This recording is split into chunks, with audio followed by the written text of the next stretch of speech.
Souvent, les concessions pénales ne permettaient pas à une famille nombreuse de survivre. Aussi, l'administration avait-elle construit 2 internats pour y placer les enfants les plus nécessiteux.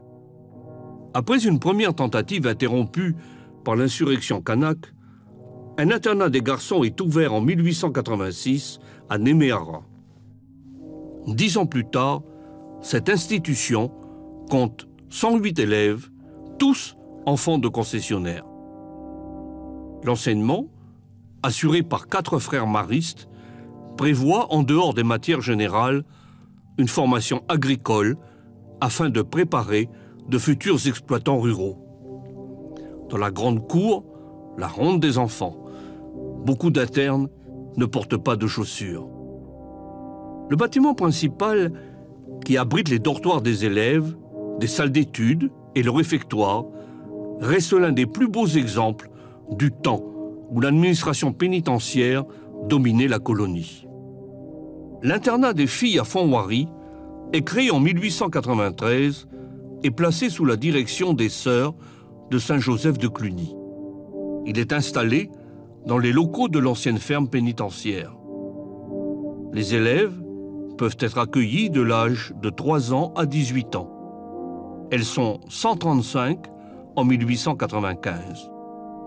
Une fois l'apprentissage de la lecture, de l'écriture et du calcul acquis, les cours abordent des notions d'enseignement général, mais la formation est surtout pratique, couture, cuisine, lessive, jardinage, car il s'agit avant tout de préparer des futures ménagères, sachant mener une maison et seconder leur futur époux. Encadrées par 3 sœurs, les filles de Font-Wari sont photographiées par Théo Timbré pendant une séance de jardinage avec des râteaux, bêches, pelles et brouettes.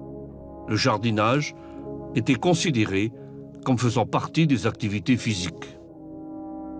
En arrière-plan, les pins colonnaires, cocotiers et arbres divers, composant l'ancienne pépinière de la ferme pénitentiaire. À propos de ces internats, on peut retenir, comme l'écrit François Bogliolo, qu'avec humilité, des enseignants s'efforçaient, de toute la générosité de leur cœur, d'élever et d'instruire des enfants.